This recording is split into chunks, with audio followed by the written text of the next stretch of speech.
The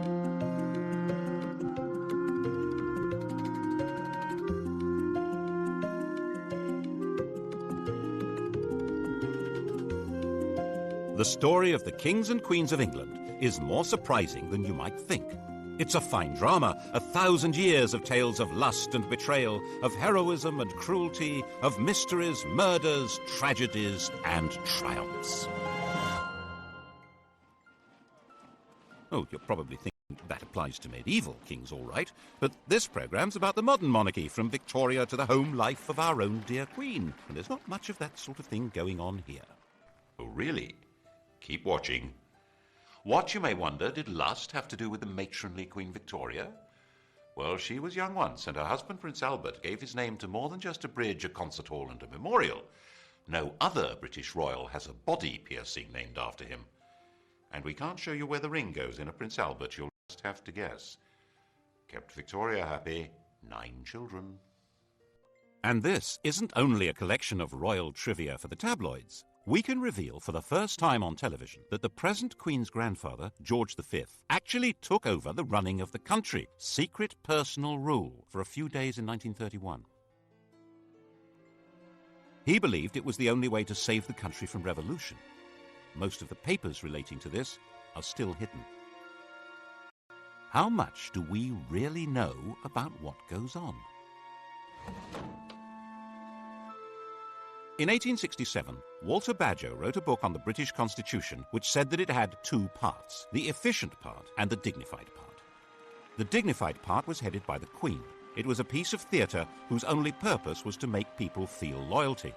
The actual power was entirely held by the efficient part, which he said was a secret committee called the Cabinet. Everyone believed Bagehot's book. The government encouraged people to believe it. So did the royal family, then and now. Well, they would, wouldn't they? The truth has been rather different. Obviously, when the 18-year-old Victoria came to the throne in 1837, she wasn't in much of a position to try to run the country. She'd had a rather odd upbringing. Her father had been a brother of George IV and William IV, but he died when she was a baby.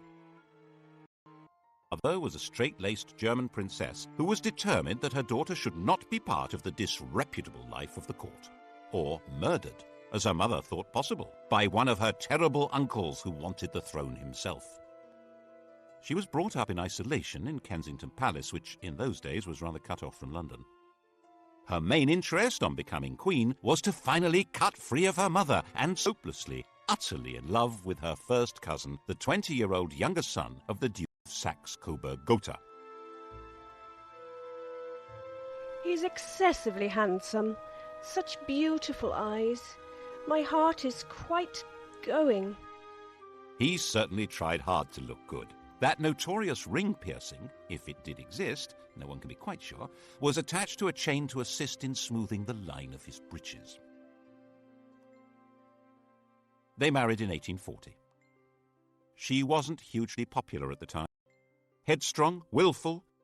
She actually blocked a change of government because it would have upset her domestic arrangements. The Prime Minister, Lord Melbourne, had given her the wives and daughters of his own supporters as the ladies of her bedchamber. When his Whig government fell and Robert Peel came to power, Peel insisted that the Queen should replace at least some of the ladies so that the court wasn't a complete one-party state. Victoria refused. Peel felt forced to resign, and Melbourne came briefly back to power. People didn't like what she was doing. They didn't like her. And they didn't like the stiff German, Prince Albert. Peel came back to power and refused to grant him much more than half the allowance Victoria demanded, saying that people were very hard up, which they were. The position of the throne seemed pretty shaky. It didn't seem likely that this would become the most secure and richest monarchy in the world. How did that happen? When Victoria came to the throne, all she had as her own was the revenue of the Duchy of Lancaster, £27,000 a year.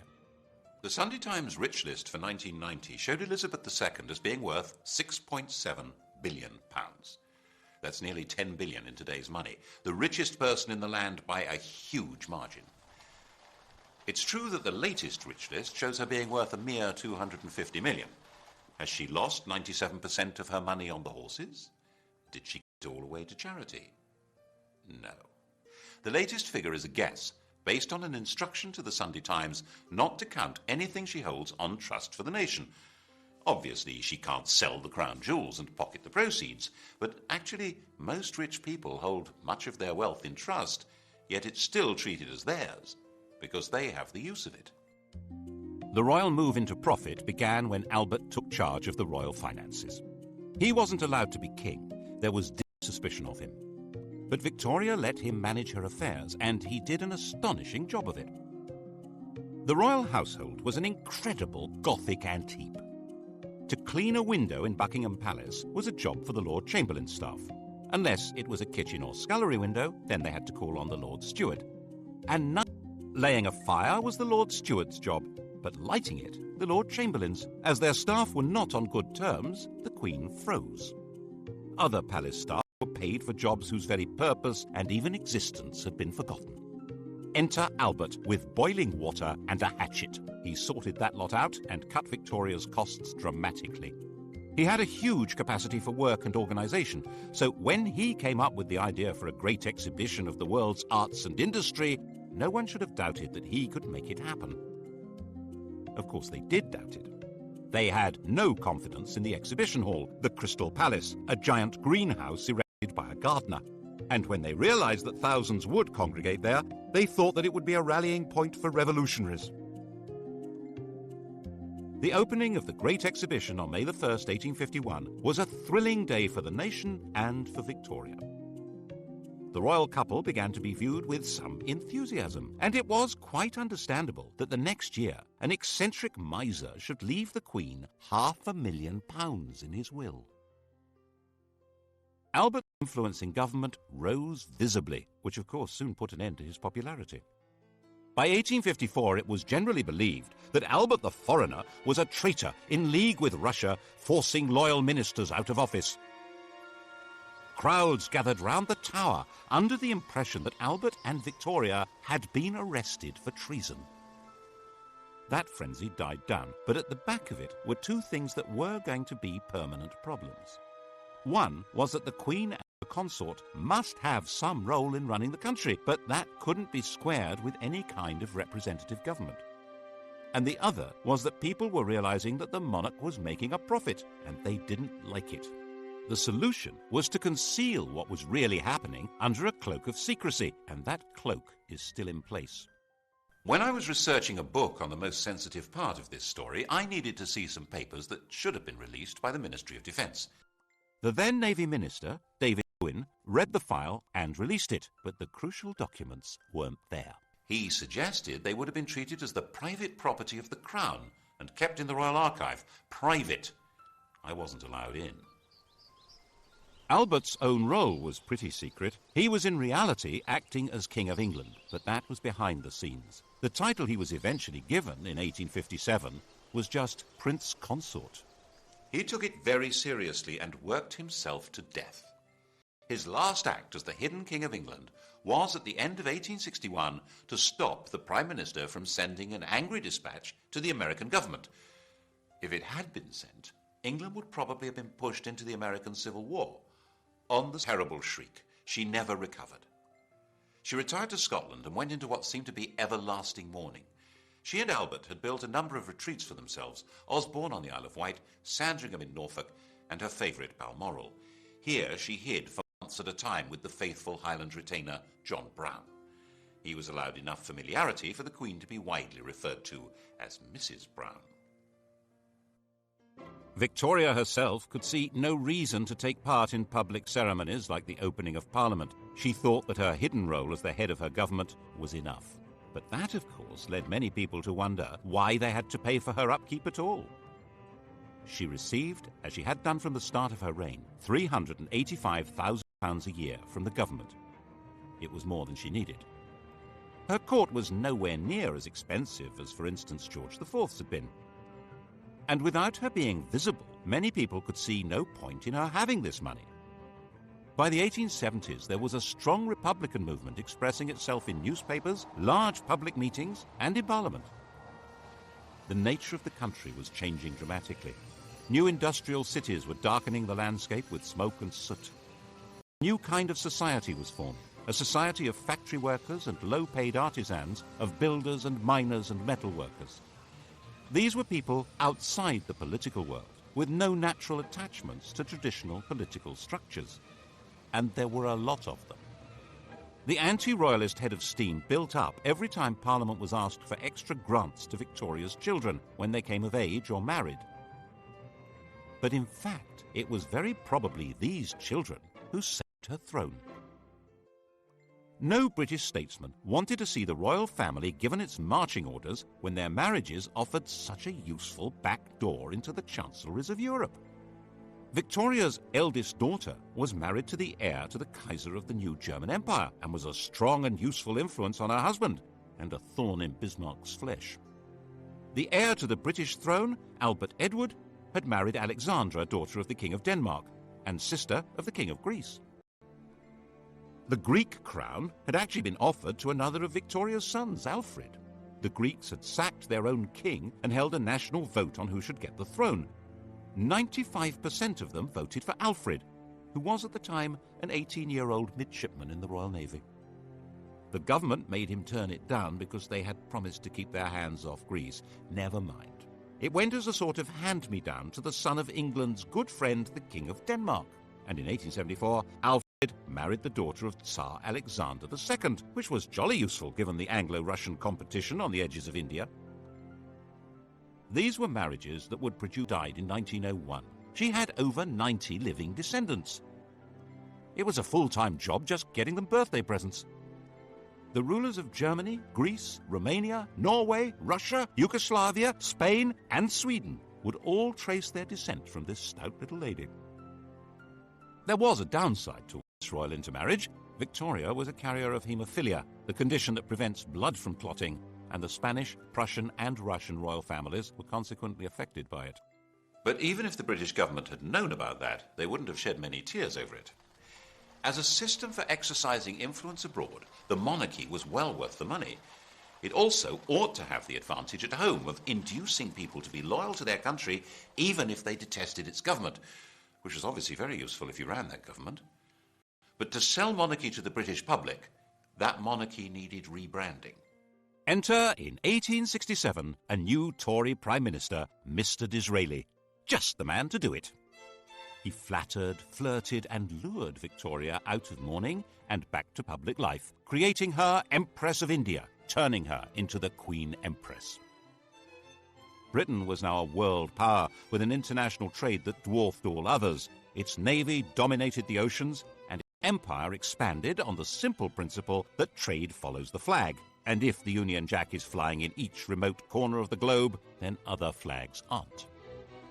The problem was for a small country with a very small army to rule ever more of the Earth's surface. That rule couldn't be maintained by force. It required the consent of the governed. And the grand theatricality of Disraeli's Victorian imperialism invited people throughout the empire to take pride in being subjects, not of a bunch of industrialists and politicians, but of a prim and matronly great sovereign. Victoria became the logo of the British Empire. Her portrait spread all over the world, thanks especially to the introduction of postage stamps. Her statue would appear in virtually every ambitious town and city of the British Empire. And where there was no statue, there would certainly be a Victoria Street, or Victoria Park, or Victoria something. The whole process came to a glorious climax in her Golden Jubilee of 1887. The great processions in London of representatives of her dominions were followed by an eruption of ugly public halls, clock towers, fountains and statues, disfiguring public spaces over about a quarter of the planet. By the time Victoria died, hardly anyone even remembered that her throne had once seemed endangered. And she'd reigned so long, 64 years, that hardly anyone could even remember any other sovereign. Her death in 1901, 22 days into the new century. Now, Britons would leave the 19th century without the security of the great mother hen.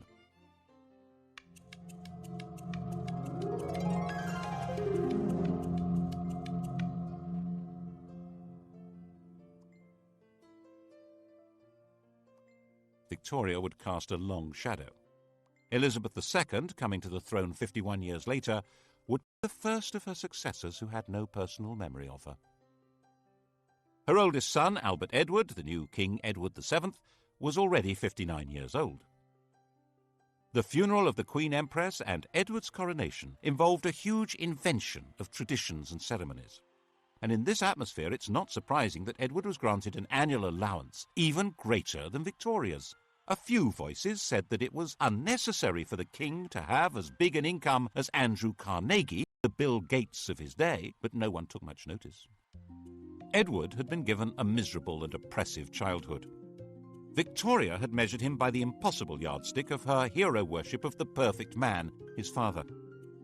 Naturally, young Bertie had rebelled. Of course, his first visit to a prostitute shocked his parents deeply. It happened to be followed by Albert's fatal illness, which Victoria had inevitably blamed on her wicked son. She had arranged marriage shortly afterwards in the hope that domestic discipline would rein him in. Princess Alex of Denmark was beautiful, but she was also deaf and dull company.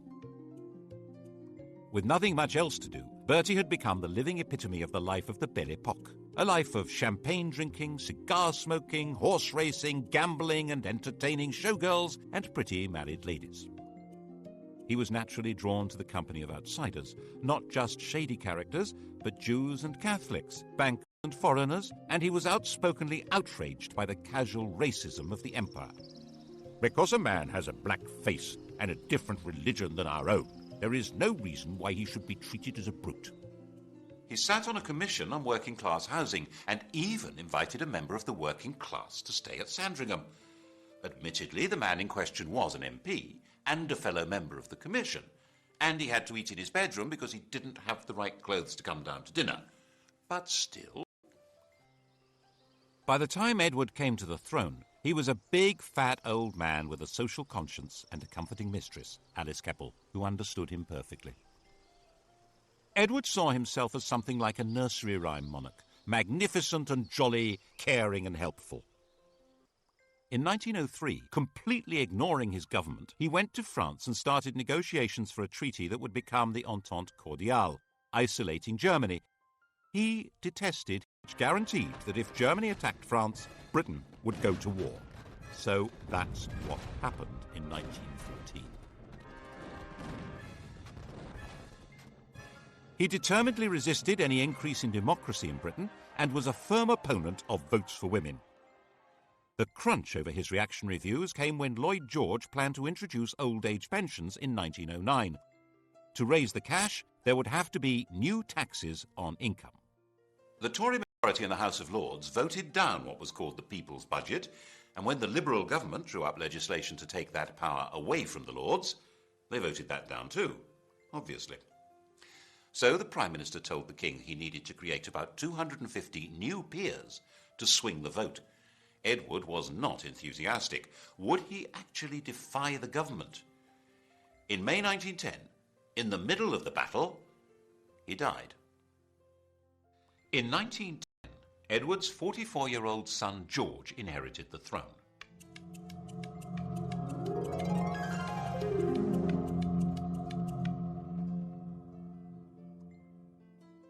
He was the late King's second son. He'd worked as a commander in the Navy, to which he was deeply attached. But in 1892, his elder brother Clarence had died, and he'd unexpectedly become heir. To step into his brother's shoes, he'd left his job and married the woman who'd been betrothed to Clarence, a relative called Princess Mary of Teck. He now inherited a fortune worth around 140 million in today's prices, and a political crisis. As part of the deal with the government to pass the budget and cut the powers of the House of Lords, it was agreed that the Crown could stop paying any income tax. In return, the King would pay for his own trips abroad. The new constitutional deal drew the teeth of the House of Lords. Whatever the elected government in the Commons decided to do, it now could do. The only possible break on its power was now the King, and the question was, of course, whether he would ever exercise it, and what would happen if he tried. At first, the Crown was too weak to try. When war began with Germany in 1914, George was seen, naturally enough, as a German, which he was. He kept a bit quiet about his courtesy titles of Field Marshal General of the Prussian Army and Admiral of the Imperial German Navy. To make himself seem more British and therefore more secure, in July 1917, George felt forced to change his family name from Saxe-Coburg-Gotha to Windsor and stop being a German prince and Duke of Saxony. Revolution was a real danger. Cousin Nicky, the Tsar of Russia, was deposed in February 1917, agreed to it. But King George was terrified of being associated with a man now labelled tyrant by revolutionaries, so he forced the government to withdraw the offer. The Bolsheviks took over Russia in October, and Nicholas and his family were slaughtered.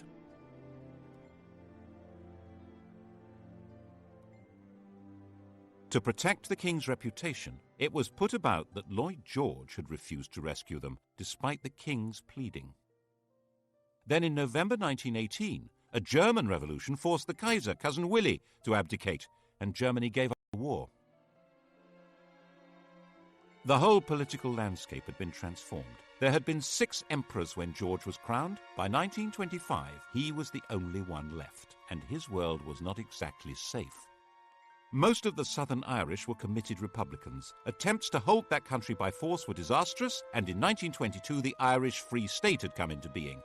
King George had lost a considerable chunk of his kingdom. The wealth of the royal family continued to grow, due largely to Queen Mary's enthusiasm for collecting valuable trinkets at special prices. The Romanovs hadn't been allowed to join the British royals, but a substantial chunk of their jewellery did. People began hiding their treasures if the Queen was coming to call, as she would hint strongly that she expected to be given them, and sometimes take them anyway, so that embarrassed aides had to quietly return them later. In 1924, Ramsay MacDonald became Britain's first Labour Prime Minister. The old political establishment had been given a kicking. No one knew where this might lead. And then came the Wall Street crash of 1929 and financial disaster. The government needed huge loans, which were conditional on cuts in unemployment benefit and the pay of public servants and the armed forces. The Labour cabinet wouldn't do it, and MacDonald went to the King to resign. George was pretty sure this was a decisive moment. If these harsh policies were forced through by Conservatives, class war would probably break out. Everything, including himself, might very well be swept away. So he refused to accept the resignation. He persuaded Ramsay MacDonald that it was his patriotic duty to stay on as the leader of a new coalition government to force through the cuts. That way, they were more likely to be accepted. This was an extraordinary exercise of royal power, and it wasn't over yet. When the cuts were announced in September 1931, the entire Atlantic Fleet went on strike. This was the most powerful military force in the world, and it was gathered at Invergordon. There was total panic in the Admiralty. Mutiny! The intelligence service, all the disaffected, including the police, on the way. The financial markets went into a tailspin, and the Bank of England was forced to stop exchanging pounds for gold, going the gold standard. The Admiralty drew up plans to bombard the mutinous fleet from the land and sink its own ships. And the King decided he had to save the Navy and the country. He knew sailors. They weren't revolutionaries. They just needed to be spoken to in the right way. In complete secrecy, he took control, appointing a retired admiral to deal with the situation. Admiral John Kelly was not appointed by the government or the Admiralty and was instructed not to report to them, but directly to King George. He offered the sailors a deal. If they sailed back to their home ports, the King would see to it that their grievances were taken seriously and they would not be punished. It was a sensible approach, and it worked. But all evidence of the King's role and Kelly's appointment was hidden. We're not supposed to know what power royalty can wield. Of course, the bit about mutineers not being punished was a lie. Once the danger was past, the leaders were identified and quietly removed. The following year, 1932, King George gave the first Christmas radio message. He was now a presence in homes throughout his empire. The empire had changed its form, of course, and in 1931 the Dominions, the white bits of the empire, Canada, Australia and so on, had become legally independent of Westminster. They were the Commonwealth, and the sovereign was its institutional core. As part of his programme to make the monarchy seem British, and so he hoped more secure, he decreed that his children need not marry partners of royal descent. This would indeed transform the position of the monarchy, but not in the way he expected. In 1936, when George was 70 and dying, his doctor, Lord Dawson, decided to ensure that the death would not be reported first in the vulgar evening papers. You've heard of Lord Dawson of Penn. He's killed any number of men, and that's why we sing, "Oh God, save the King," from Bertrand, Lord Dawson of Penn. Lord Dawson met the Times' deadline by giving the King a fatal injection, called a whiz-bang. George was told he would soon be convalescing in Bognor. His last words were, "Bugger Bognor." The Times was told he'd said, "How is the Empire?"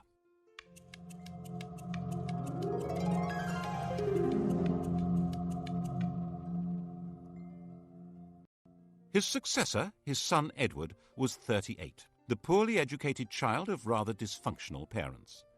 The Queen had been completely distant, and King George famously said, "My father was frightened of his father, I was frightened of my father." Edward had escaped by travelling widely, and as the world's most eligible bachelor enjoyed affairs with a number of married women, culminating in the love of his life, the twice-married, elegant American Wallis Simpson.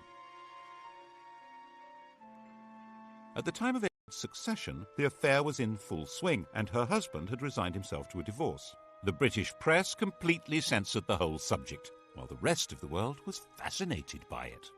Edward insisted that he was going to marry Wallis and make her queen. The Prime Minister and the Archbishop of Canterbury said the country wouldn't stand for it. Were they right? Probably not. Edward was actually pretty popular. He wanted to go on the radio and appeal to the nation, but he wasn't allowed to do that. He was told it was unconstitutional. Without a written document, the Constitution is what the government can get away with. They had their reasons. These went beyond the court gossip that Wallis was said to be a lesbian, or a man, engaged in a sadomasochistic relationship with Edward.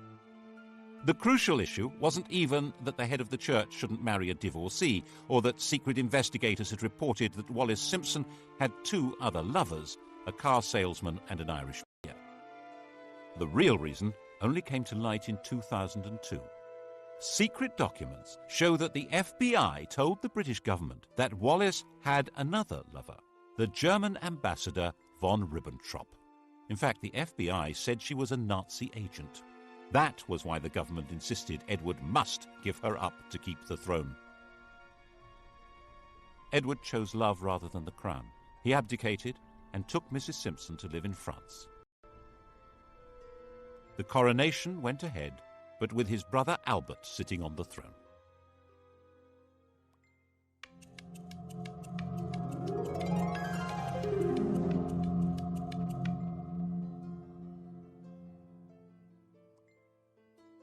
Albert was crowned as King George VI. He was 18 months younger than Edward and completely lacked his brother's social grace. He stammered, he was shy, but at least he was safely married to Elizabeth Bowes-Lyon, the daughter of a minor Scottish aristocrat, the first royal to legally marry a commoner since Henry VIII.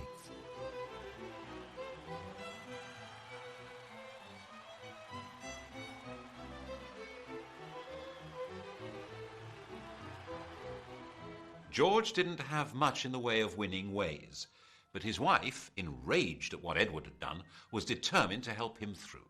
She arranged speech therapy to cure his stutter. But when war with Germany began in 1939, they were not seen as a rallying point for patriotic fervour, especially as they had publicly supported Neville Chamberlain's appeasement of Hitler. George VI and Queen Elizabeth, that's the woman we remember as Elizabeth the Queen Mother, refused to allow themselves any doubt as to the outcome of the Second World War. When Buckingham Palace was bombed, the Queen said she was glad. It meant she could look the East End in the face. At least it meant the royal couple wouldn't be booed anymore when they visited other people's bombed-out homes. Actually, while they spent their days in London, they retreated for the night to Windsor, which was considerably safer. Nevertheless, they did have one really narrow escape.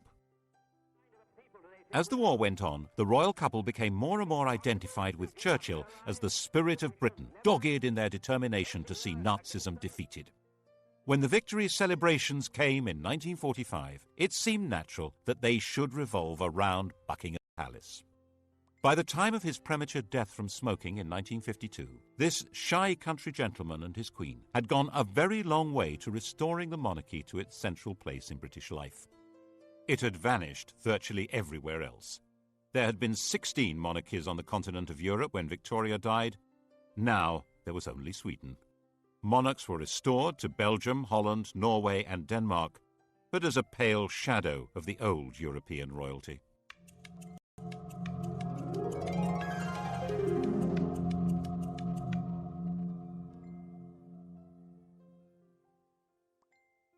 The new queen, the 25-year-old Elizabeth II, seemed to be a fairy tale remnant of a lost world of glamour.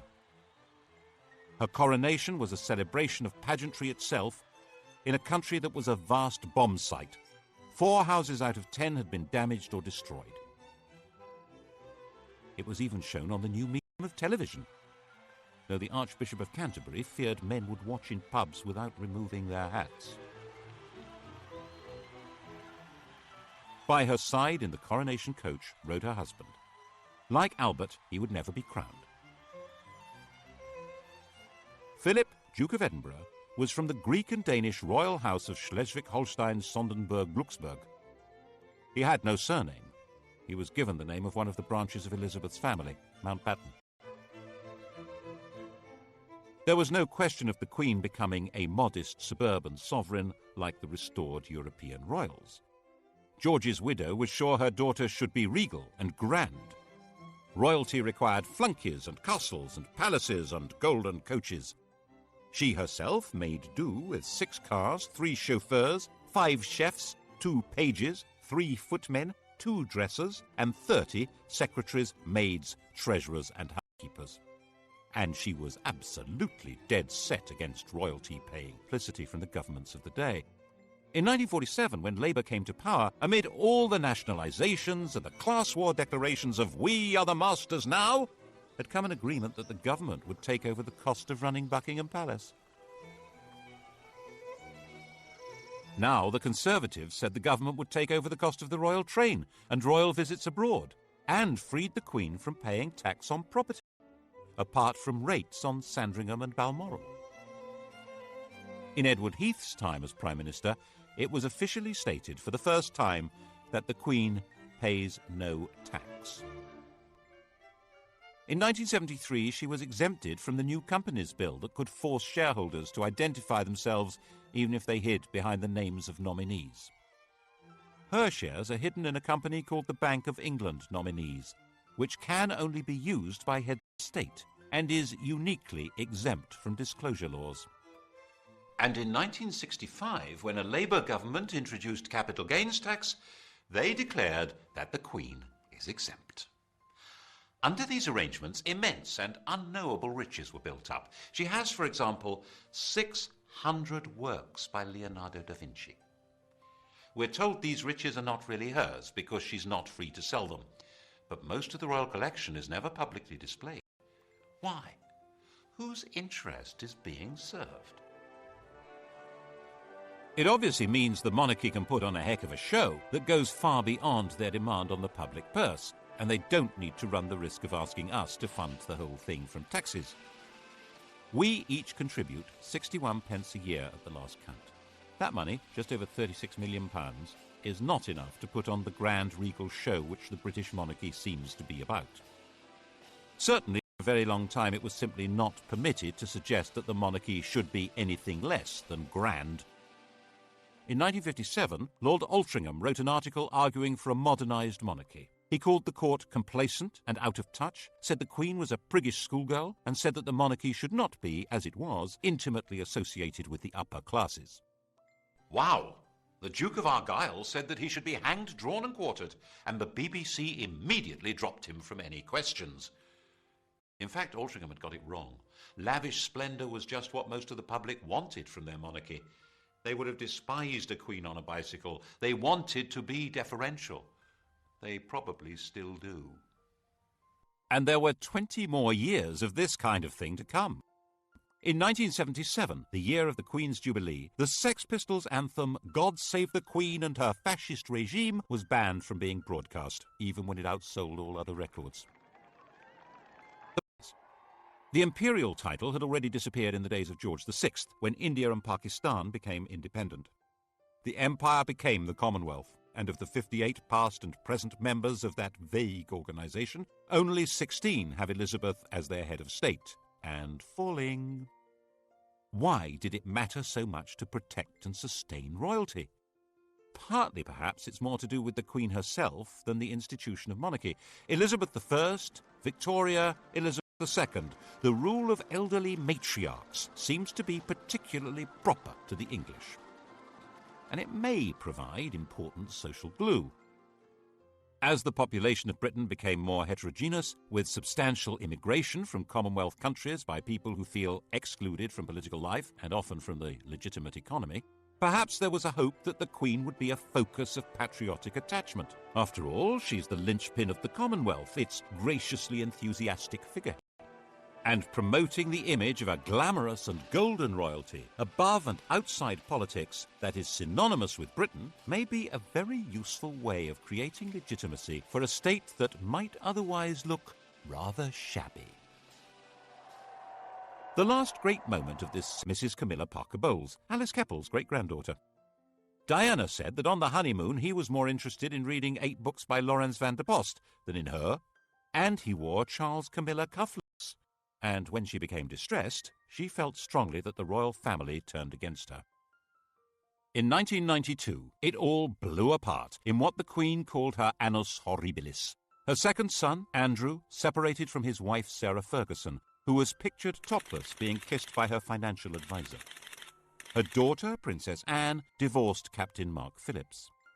Charles and Diana split up, with spectacular accusations being made in the press and on television. And Windsor Castle caught fire.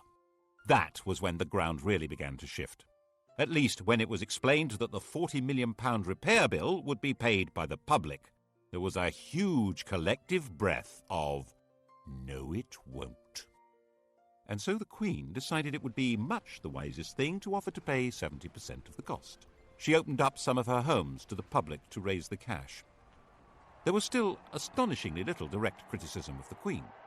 In an age when television and the press have the power to pull down anyone, the Queen and her mother were treated with respect, even devotion. But the rest of the royal family had become fair game and were subjected to a ferocious assault of public humiliation. Why did we support the royal family and all their wealth? Why were we giving them all this money?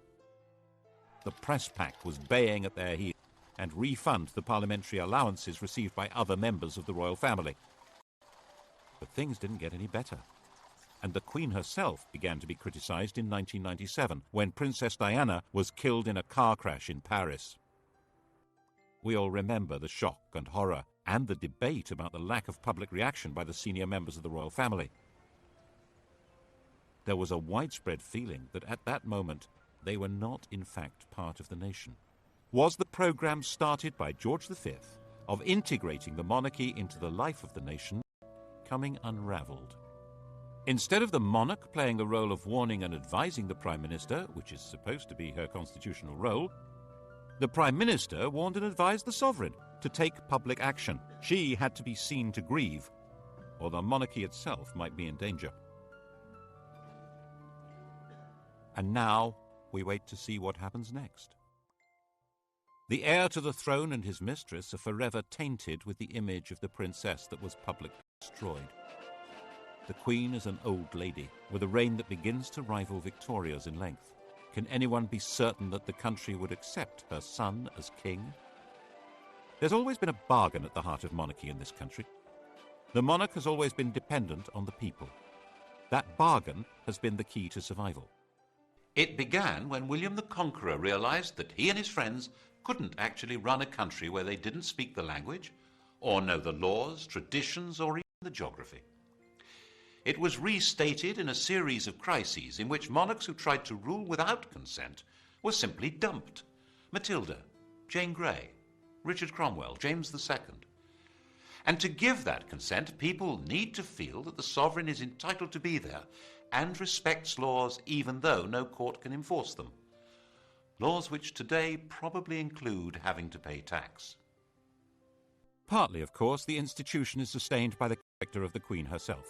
Faced with enormous pressures and a job from which there is no possibility of rest, she has retained a calm resilience and exquisite constitutional carefulness which guarantees her a respectful place in history.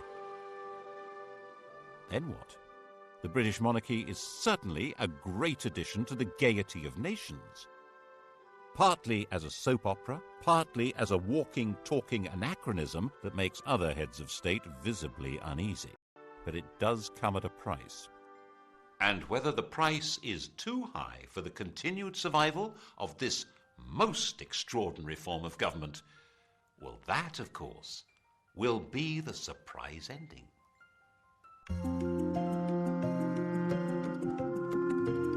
Hollywood's top 10 sites, that's tonight from 6. Coming up, the story of the strongest, sharpest blade that's ever been made, a decisive weapon.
Everyone believed Badger's book. The government encouraged people to believe it. So did the royal family, then and now.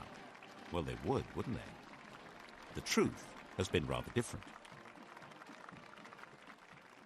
Obviously, when the 18-year-old Victoria came to the throne in 1837, she wasn't in much of a position to try to run the country. She'd had a rather odd upbringing. Her father had been a brother of George IV and William IV, but he'd died when she was a baby.